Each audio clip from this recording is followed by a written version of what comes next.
It's a murder mystery and a ghost story from a century and a half ago. There have been sightings of a pregnant woman on a horse, but how she died is a mystery. Back in 1857, on a homestead in Farmingville, a woman named Aris Smith mysteriously died.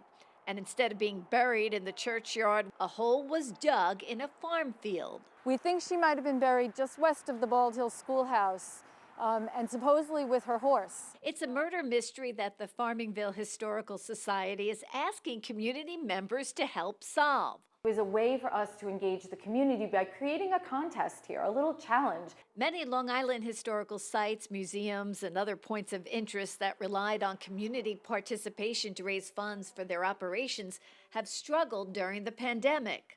When COVID happened, we had to be creative. And that's when they came up with this out-of-the-box way to keep local history alive. It's very addicting, I have to say. Louise Scarola, who is one of the participants in the Mystery Challenge, says she loves the virtual sleuthing.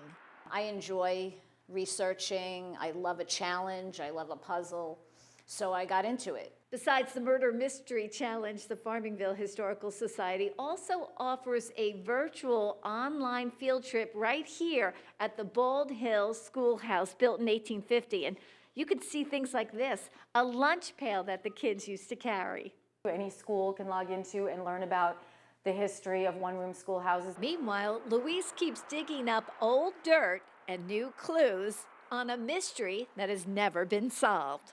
So yes, you feel like a Sherlock Holmes at a point. Yeah, there's some suspects, yeah. Danielle Campbell, News 12, Long Island.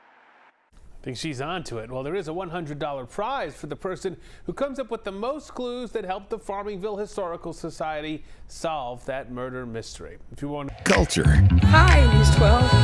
I just won The Voice. Community. The first shot went into the arm of Port Washington nurse Sandra Lindsay. Connections. Seems like so much fun. It was pretty hectic. Discover News 12 New York. Hey, look, we're happy, right? A new way to see the best of News 12's local channels from across the tri-state area, all in one place. Now streaming 24/7 on your favorite devices. Discover News 12 New York today.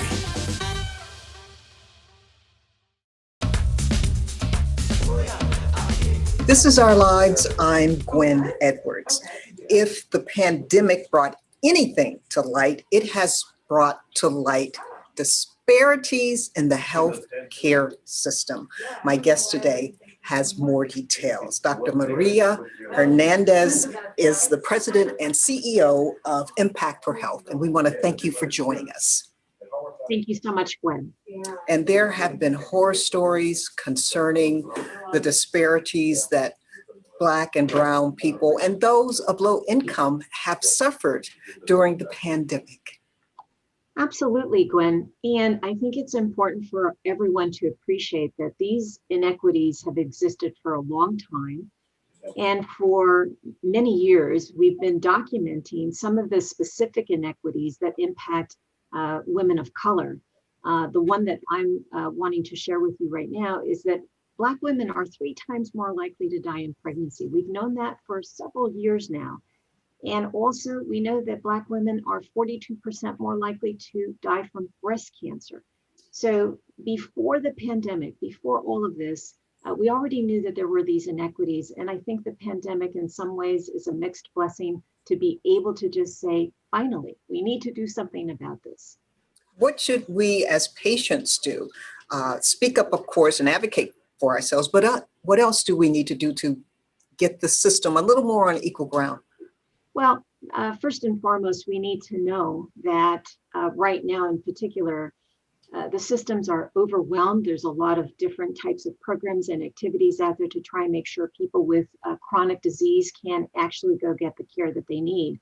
But I think we all have to come into the healthcare system with that patient advocacy mindset. Speaking up, of course, is important. And sometimes I encourage patients that are from those vulnerable communities to bring with them someone who is going to help be their advocate and watch out for them.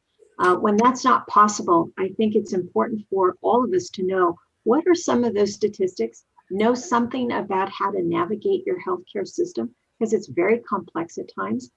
and to not give up, to not take one answer or the first opinion as, the end all be all. So we need to know what some of these biases might be. And again, being your own advocate, if that's not comfortable, having someone with you to champion your cause is also a good thing to do. Alrighty, well, Dr. Hernandez, thank you very much. Thank you so much for having me.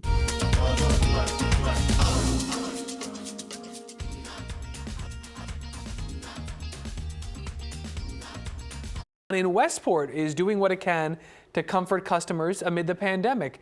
News 12's Shosh Bedrosian tonight on how the little things can become transformational.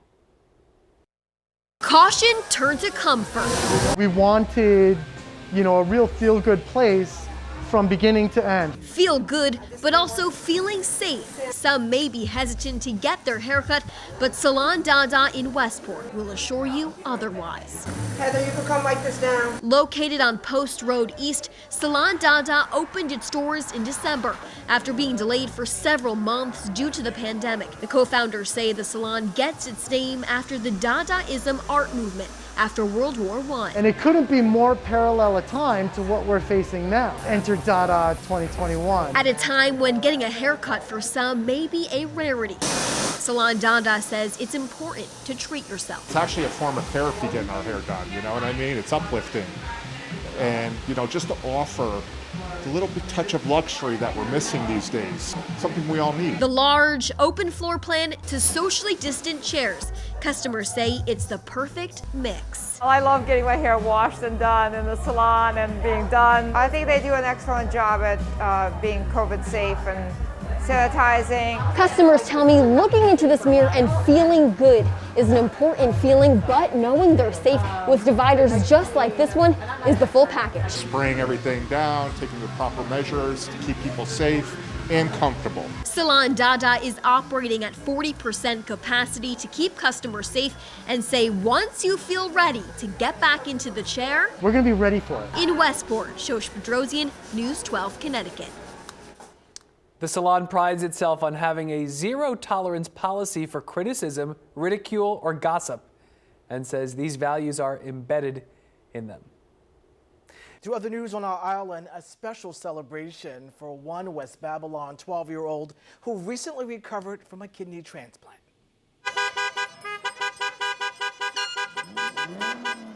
That's right, a car parade was held to support Jack Harrigan and his brand new kidney. He's been suffering for years and looking for a donor. And finally, on Valentine's Day, his family got a call that they found a match and he was able to get that kidney just a few days later. His family is grateful for the very successful operation. We're so relieved at his health now, finally, after years and years of just in and out of the hospital and lab work and blood work and testing and diet, and now here we are at the end of it, finally. And congratulations to Jack. This is Jack's second kidney transplant. An effort to make sure Long Islanders who are struggling to feed their families during this pandemic have access to fresh fruits and vegetables.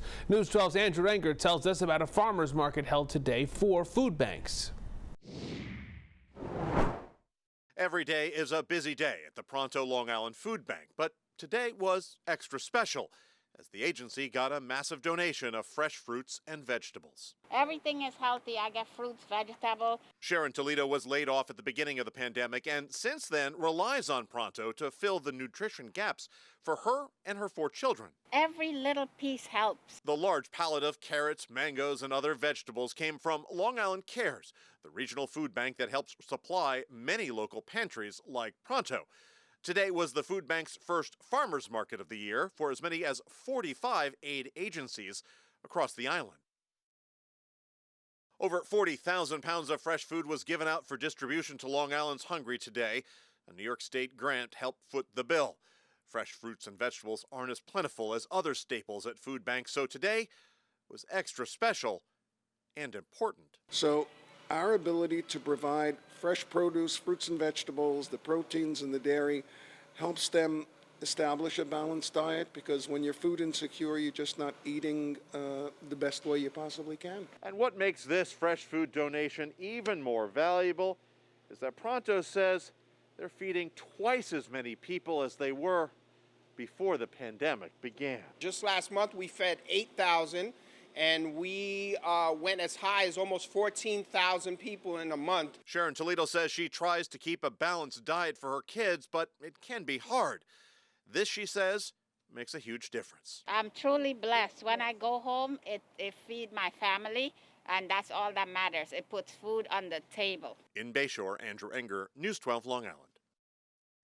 Long Island Care says it holds its farmers markets for local food banks about 3 or 4 times a year. All right, important question. Have you checked your credit report lately? Complaints about errors have been skyrocketing since the pandemic began, and that can cost you in a lot of different ways. News 12's Walt Kane on what you need to know to protect yourself in this week's Consumer Alert.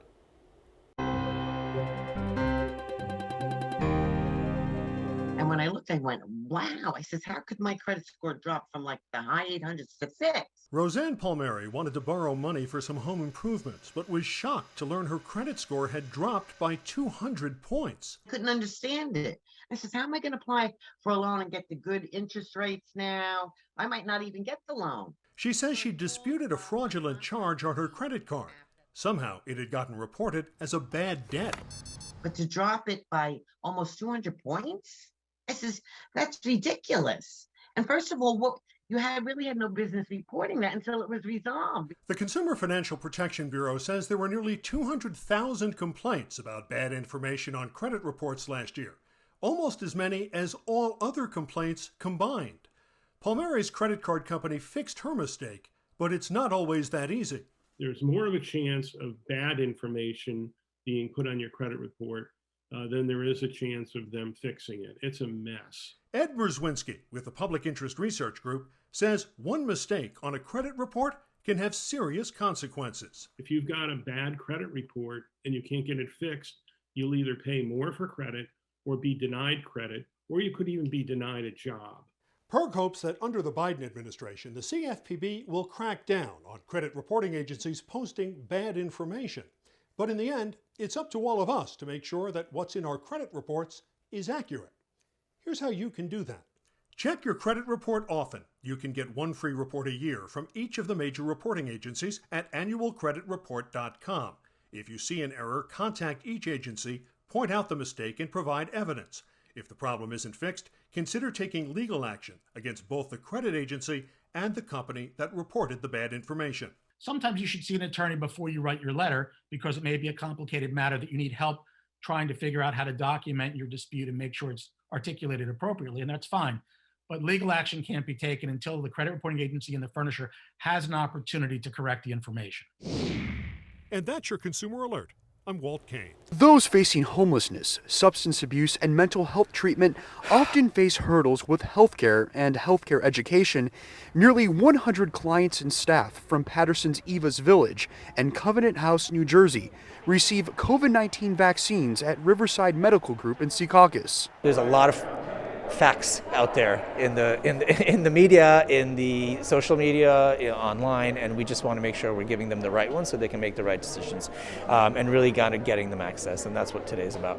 Underserved populations are disproportionately communities of color, and according to data, so far of those vaccines that have been distributed here in New Jersey, only 3% have been distributed to African Americans and 5% to Hispanics and Latinos, according to data from the New Jersey Department of Health.